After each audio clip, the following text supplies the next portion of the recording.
Start करिए, लखो चुकवणी, चुकवणी अथवा एने बीजा शब्दों कहीशू खर्चा।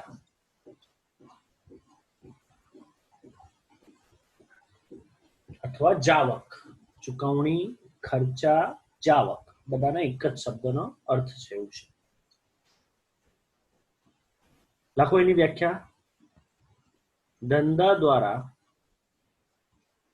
करवामां आवेला व्यवहारोना परिणाम स्वरूपे, धंधा द्वारा करवामां आवेला व्यवहारोना परिणाम स्वरूपे ज्यारे नाणां चूकववामां आवे त्यारे तेने जावक तरीके ओळखवामां आवे छे।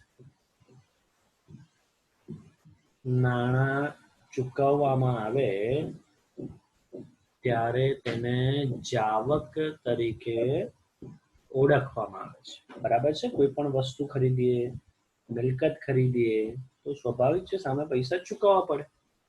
तो ए जे तमे पैसा चूकवो छो એને આપણે શું કહીએ છે? ચૂકવણી કહીએ છે, ખર્ચ કહીએ છે, જાવક કહીએ છે। બરાબર છે? તમે ધંધામાં કોઈ કર્મચારી રાખ્યો હોય, એ કર્મચારીને તમે પૈસા ચૂકવો, એ પણ તમારો ખર્ચ થયો પગારના સ્વરૂપમાં। તમે જે દુકાનમાં ધંધો કરી રહ્યા હોય, જો એ ભાડેથી રાખી હોય, એનું દર મહિને ભાડું ચૂકવવું પડે, એ પણ આપણી માટે ખર્ચ થયો, ચૂકવણી થઈ। બરાબર છે? તો આવા ઘણા બધા પ્રકારના ખર્ચા ધંધામાં આપણે કરતા હોઈએ છીએ। વળી પાછું ખર્ચાના બે પ્રકાર છે, જે અહીંયા દોરેલું છે એ રીતે ફોર્મેટ ડ્રો કરો। ખર્ચાના બે પ્રકાર, એક ભાગ છે મૂડી ખર્ચ અને જે બીજો ભાગ છે એ છે મહેસૂલી ખર્ચ। મૂડી ખર્ચ અને મહેસૂલી ખર્ચ। તો આ સમજાવતા પહેલા કોઈ મને કહેશે મૂડી આવક અને મહેસૂલી આવક એટલે શું હતું?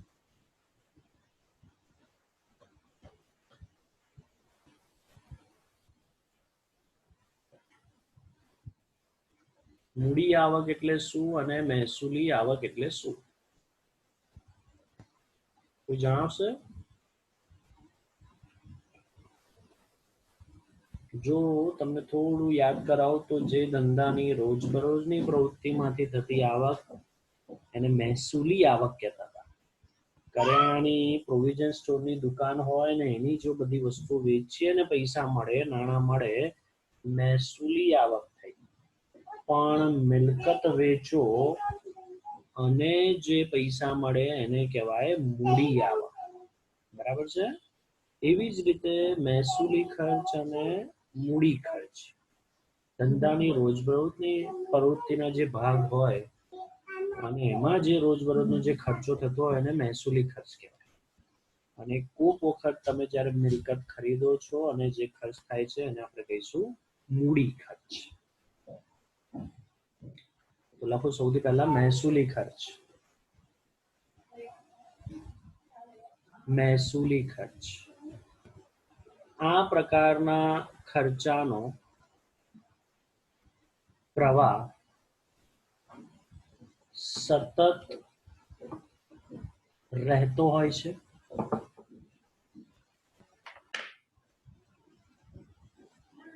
આ પ્રકારના ખર્ચનો પ્રવાહ સતત રહેતો હોય છે। આ ખર્ચના આધારે ધંધાની નફા નુકસાનની ગણતરી થાય છે। દાખલા તરીકે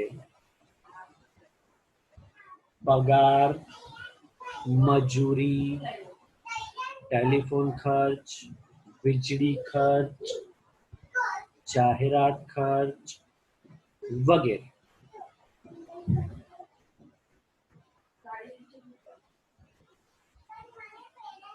બીજું છે મૂડી ખર્ચ।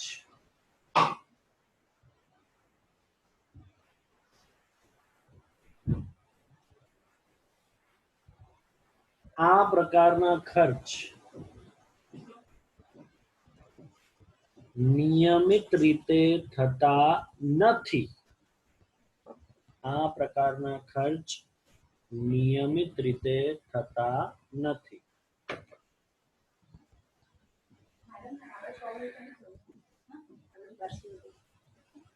સામાન્ય રીતે મિલકતની ખરીદી વખતે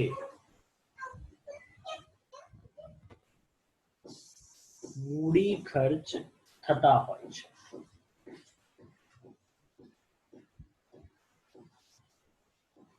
દાખલા તરીકે ફર્નિચરની ખરીદી,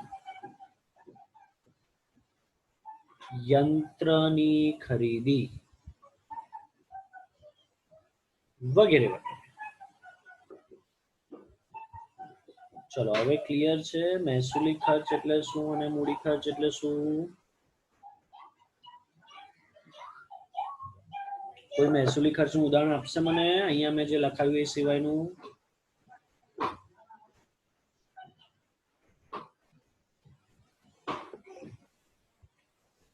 ચલો હું એક પ્રશ્ન પૂછું.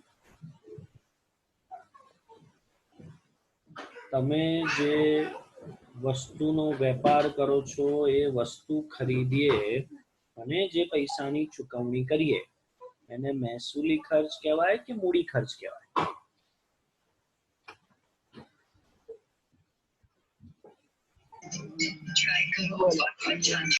બોલો કેવો ખર્ચ કહેવાશે? જે વસ્તુ ની આપણે લેવેચ કરીએ છીએ, ખરીદ વેચાણ કરીએ છીએ, એ વસ્તુ ખરીદીએ રોકડેથી તો એને કેવો ખર્ચ કહેવાય? મહેસૂલી કે મૂડી ખર્ચ?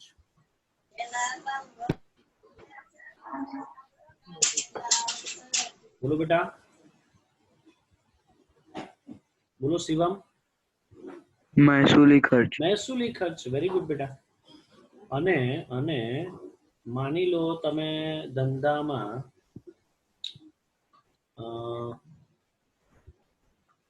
કોઈ તમે નવી દુકાન ખરીદી, બરાબર છે, ધંધા માટે, અને ત્યાં નવી દુકાન નાખી રહ્યા છો, એ કેવો ખર્ચ? મૂડી ખર્ચ. મૂડી ખર્ચ, કારણ કે એ મિલકત કહેવાય, મિલકત ખરીદી છે તો મૂડી ખર્ચ. બરાબર છે? ક્લિયર છે? ચલો એના પછી લખો પ્રસારિત મહેસૂલી ખર્ચ. પ્રસારિત મહેસૂલી ખર્ચ.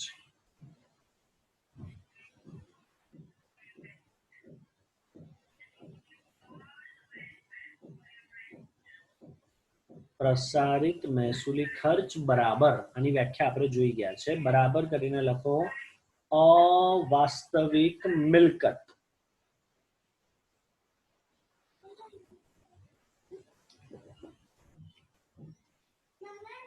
તો પાછો પ્રશ્ન થશે કે અવાસ્તવિક મિલકત એટલે શું છે? કોઈને યાદ કે હું વ્યાખ્યા કહું અવાસ્તવિક મિલકતની?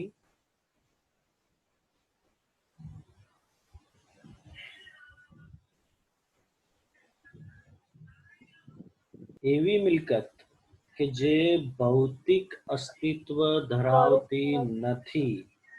બરાબર છે? પહેલું, ભૌતિક અસ્તિત્વ ધરાવતી નથી એવી મિલકત, અને બીજું જેનું ઉપજનું મૂલ્ય શૂન્ય હોય છે. આવી મિલકતને આપણે અવાસ્તવિક મિલકત અથવા આને પ્રસારિત મહેસૂલી ખર્ચ તરીકે ઓળખવામાં આવે છે. બરાબર છે? ચલો એના પછીનો પ્રશ્ન, શબ્દ લખો ખર્ચ.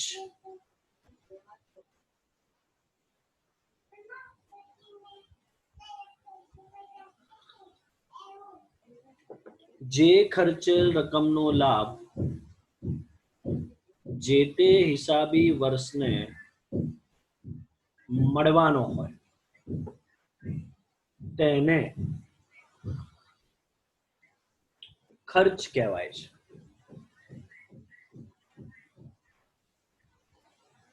ટૂંકમાં જે તે વર્ષ સાથે સંકળાયેલો ખર્ચ, એને આપણે શું કહીશું? ખર્ચ કહીશું. એના પછીનો શબ્દ ઉપજ, જેને આવક પણ કહેવામાં આવે છે.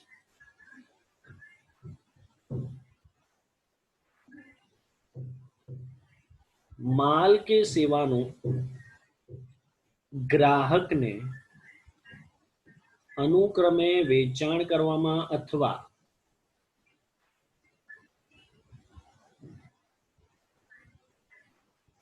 સેવા પૂરી પાડવામાં આવે ત્યારે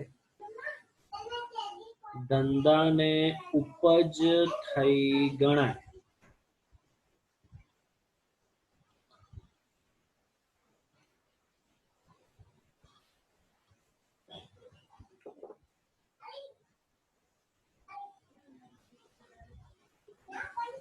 રોકડ, એમાં આગળ લખજો બેટા, રોકડ વેચાણ કે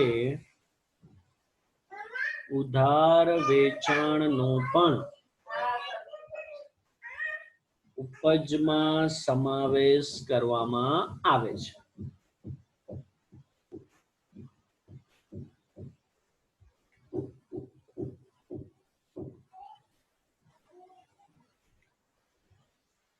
ઓકે, તો અહીંયા એક કન્ફ્યુઝન થઈ શકે કદાચ.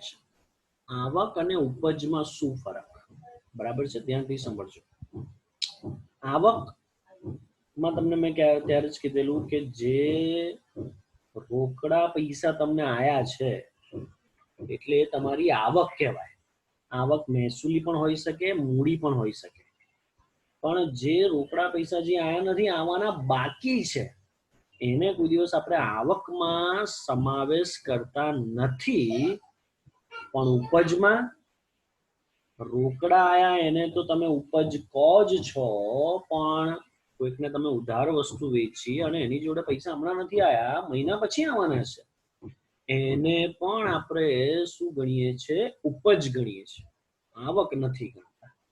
ક્લિયર છે? આવક અને ઉપજમાં શું ફરક છે બેટા? બોલો નિધિ, કોઈ ડાઉટ હોય તો?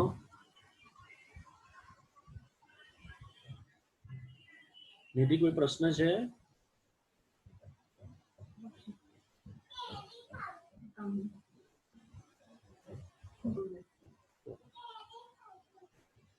કોઈને ડાઉટ છે? નિધિ, કોઈ પ્રશ્ન છે?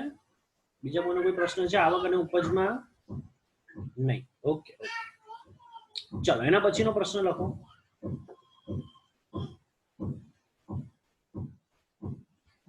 નફો, ઇંગ્લિશમાં જેને કહે છે પ્રોફિટ. ચલો, તમારામાંથી કોણ કહેશે નફો તમે શું સમજો છો? નફાથી, નફા શબ્દથી શું સમજો છો? જાણો. નફો એટલે શું?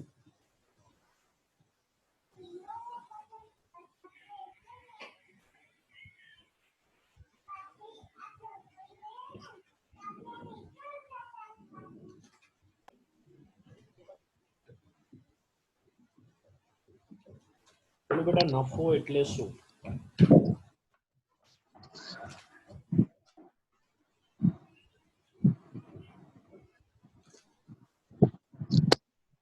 નફો એટલે શું?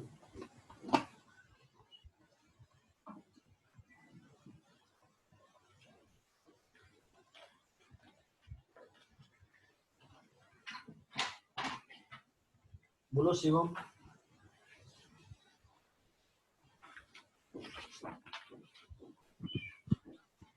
ધંધામાં થતો લાભ. ધંધામાં થતો લાભ. કોઈ ઉદાહરણ આપીને સમજાવવું છે બેટા? કોઈ ઉદાહરણ આપો ને. કોઈ માલ સામાનમાં આપણને નફો થતો હોય. કેવી રીતે નફો થાય તો કહો? કોઈ ઉદાહરણ આપીને સમજાવો, એ જ કહું છું.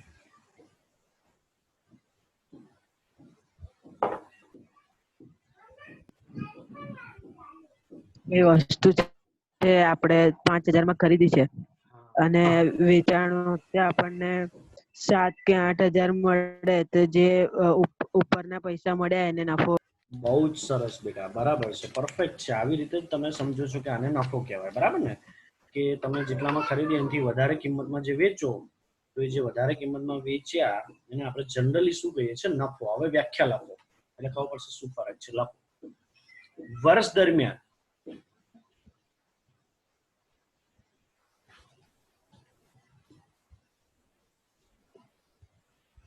મહેસૂલી આવકમાંથી મહેસૂલી ખર્ચ બાદ કરતા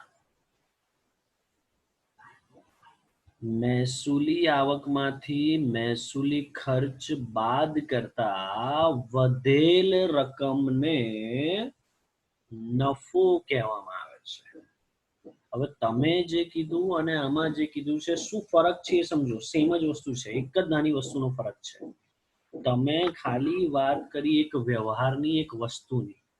એક વસ્તુ આપણે આટલા રૂપિયામાં લીધી ને આટલા રૂપિયામાં વેચી, બરાબર છે. અહીંયા તો બેટા આપણે નફો આખા વર્ષનો ગણવા બેઠા છે. એટલે આખા વર્ષ દરમિયાન જેટલી આવક થઈ એનો સરવાળો, જેને મહેસૂલી આવક ઉપજ કહીશું, એમાંથી જેટલા મહેસૂલી ખર્ચ કર્યા છે એ બાદ કરીશું. તો શું મળી જશે આપણને? વર્ષ દરમિયાન થયેલો નફો. બોલો, ખબર પડી બેટા બધાને? નફો એટલે શું? અને આવા નફાને આપણે મહેસૂલી નફો પણ કહેવાય છે, બરાબર છે.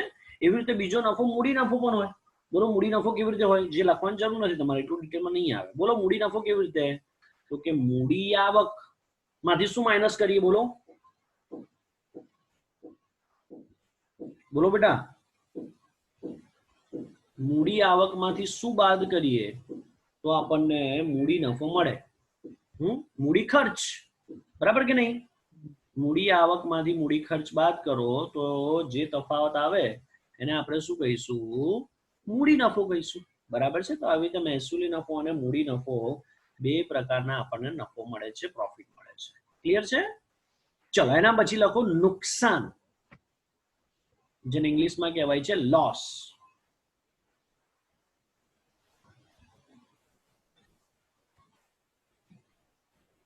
ચલો, આ કોણ કહેશે મને? નુકસાન કોને કહેવાય? તો પછી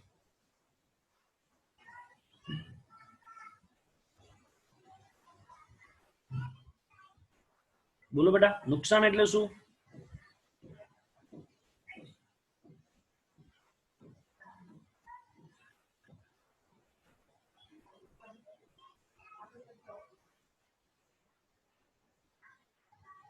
બેટા, જે રીતે આવકમાંથી ખર્ચ બાદ કરીએ, એટલે કે આવક વધારે હોય ને ખર્ચ ઓછો હોય તો નફો થાય.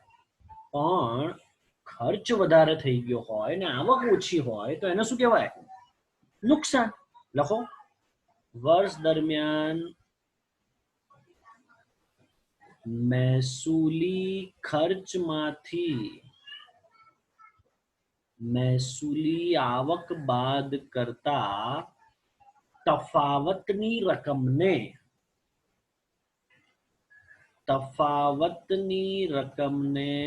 નુકસાન કહેવામાં આવે છે,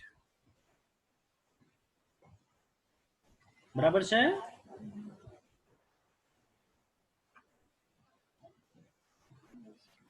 આવક વધારે હોય, ખર્ચ ઓછો હોય, નફો. ખર્ચ વધારે હોય, આવક ઓછી હોય, નુકસાન. બરાબર છે? ક્લિયર છે? ચલો, એના પછીનો શબ્દ લખો લાભ. એની વ્યાખ્યા લખવાની જરૂર નથી, હું જે રીતે લખાવું એ રીતે લખો. લાભ બરાબર નફો. બસ, નફાનો સમાનાર્થી શબ્દ છે લાભ. લાભ બરાબર નફો.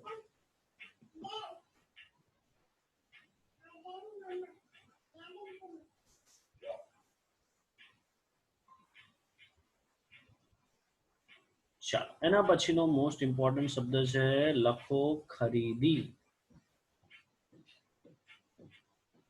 ચલો બેટા, તમારામાંથી કોઈ કહેશે મને સામાન્યતઃ ખરીદી એટલે શું? તમે કોને કહો છો ખરીદી? જણાવો મને.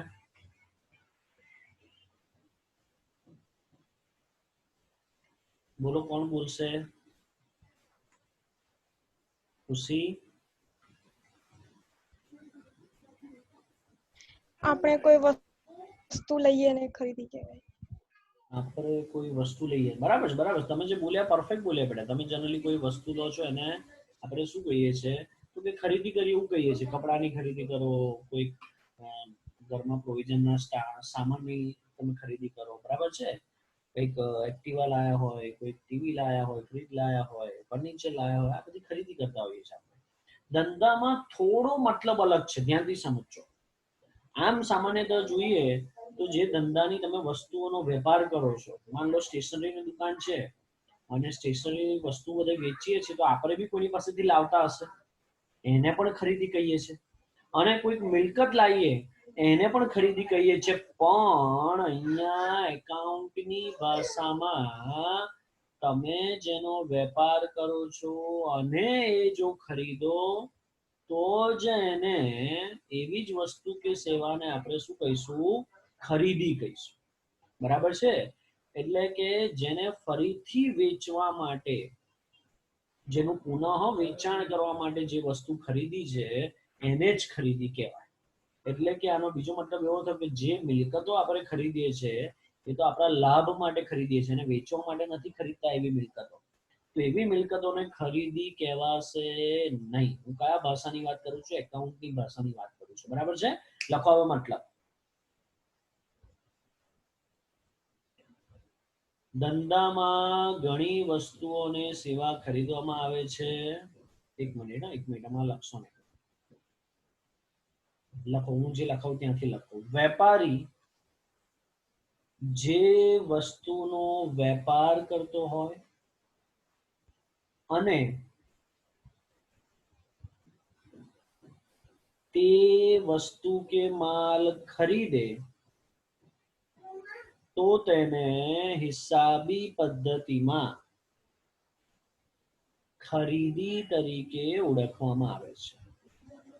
બરાબર છે? જે હું હમણાં બોલી ગયો એ પ્રમાણે જે વસ્તુનો તમે વેપાર કરો છો, જેનો ધંધો કરો છો, અને એ જ વસ્તુ તમે વેચવા માટે ખરીદો, બરાબર છે, તો એને આપણે શું કહીશું? ખરીદી કહેવાશે. દાખલા તરીકે ઉદાહરણ તમને આપેલું છે, લખવાની જરૂર નથી.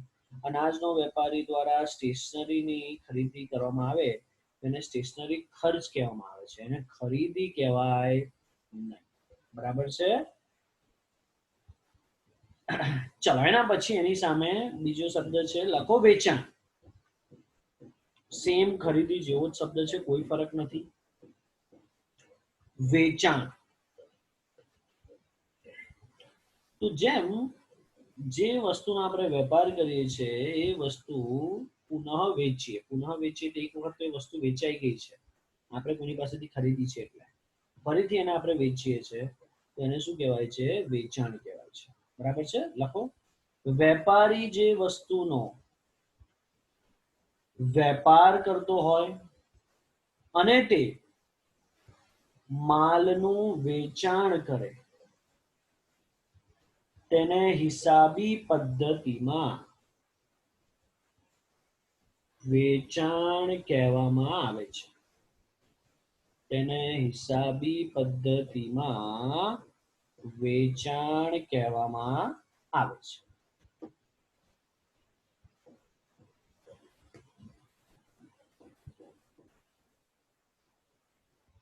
બરાબર છે? અહીંયા ઉદાહરણ આપેલું છે કે અનાજનો વેપારી અનાજ વેચે છે તો એને આપણે શું કહીશું? વેચાણ કહીશું. બરાબર છે? સ્ટેશનરી દુકાન વાળો સ્ટેશનરીની વસ્તુ વેચે તો એને વેચાણ કહેવાય. પણ સ્ટેશનરીની દુકાન વાળો જો ફર્નિચર વેચે, એની પાસે જૂનું ફર્નિચર પડી રહ્યું અને ફર્નિચર વેચે તો એને વેચાણ કહેવાશે નહીં.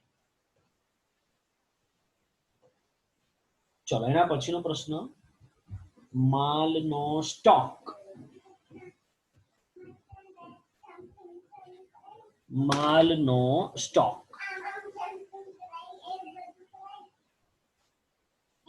માલનો સ્ટોક સમજતા પહેલા એક તમને નોલેજ માટે એક મહત્વની વસ્તુ સમજાઈ દઉં છું, ધ્યાનથી સમજજો. જે હું અહીંયા લખું છું એ તમારે લખી દેવાનું છે. હંમેશા એક વસ્તુ યાદ રાખજો, આપણું વર્ષ દર વર્ષે 1 એપ્રિલે ચાલુ થાય. કઈ તારીખે ચાલુ થશે? દર વર્ષની 1 એપ્રિલે આપણું વર્ષ શરૂ થાય છે. આ થઈ ગઈ શરૂઆતની તારીખ. બરાબર છે? એવી જ રીતે આપણું વર્ષ આ માની લો 1 એપ્રિલ, માન લો કદાચ 19 હોય, બરાબર છે, તો આ વર્ષ પતશે ક્યારે? તો કે હંમેશા 31 માર્ચે આપણું વર્ષ પતે. આ હિસાબી પદ્ધતિ પ્રમાણેની વાત કરું છું. તો દર 31 માર્ચે આ અંતની તારીખ થઈ ગઈ, વર્ષ અહીંયા પૂરું થાય છે, બરાબર છે। તો જો વર્ષ 1/4/2019 શરૂ થયું હોય તો પતશે ક્યારે બોલો? 31 માર્ચ 2020। ખબર પડે છે આ? અને 31 માર્ચ 2020 પછી પાછું નવું વર્ષ ચાલુ થશે, તો એના પછી નવું વર્ષ જે ચાલુ થશે એની કઈ તારીખ આવશે બોલો તો બેટા? 1/4/20। 1/4/2020। ખબર પડી? હવે ધ્યાનથી સાંભળજો। તમે વર્ષની શરૂઆત 1/4/2019 કરી, ધંધો શરૂ કર્યો, વર્ષ દરમિયાન તમે ઘણી બધી વખત વસ્તુઓ લાયા વેચ્યા।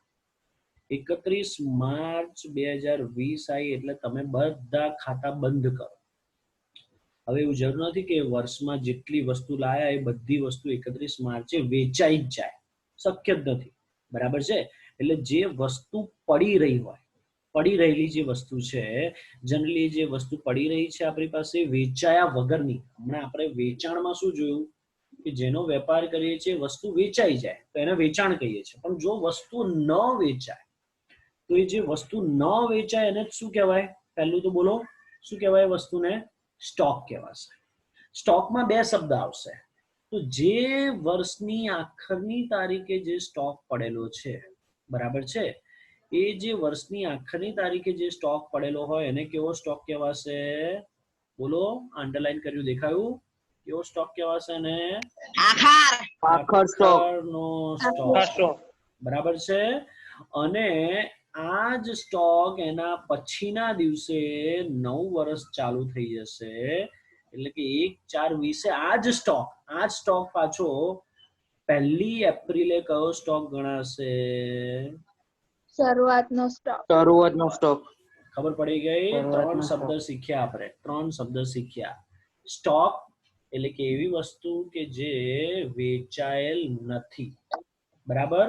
વર્ષની આખરની તારીખે જે સ્ટોક હોય એને આખરનો સ્ટોક કહીશું, વર્ષની શરૂઆતની તારીખે જે સ્ટોક હોય એને શરૂઆતનો સ્ટોક કહીશું। ઓકે, ચાલો લખો સ્ટોકમાં બેટા। તો પછી વેપારી દ્વારા વેપાર કરવાના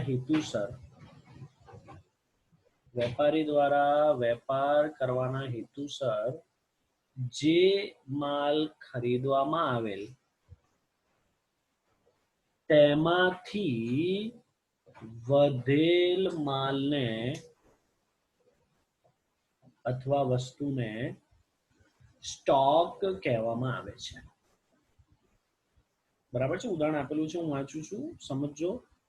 એક વેપારીએ 70,000 નો માલ ખરીદ્યો, તેમાંથી 45,000 માલનું વેચાણ કરે છે, બરાબર છે। તો 70,000 માંથી 45,000 નો માલ વેચાઈ ગયો, કેટલો સ્ટોક વધ્યો? 25,000। વર્ષના અંતે આ 25,000 એટલે કે 31 માર્ચે આ 25,000 ના સ્ટોકને આપણે કહીશું આખરનો સ્ટોક, અને બીજા વર્ષની શરૂઆતમાં આ સ્ટોક કેવો બની જશે? શરૂઆતનો સ્ટોક। ક્લિયર છે બધાને? કોઈ ડાઉટ છે બેટા આમાં? સ્ટોકમાં કોઈ ડાઉટ હોય તો પૂછી શકાય।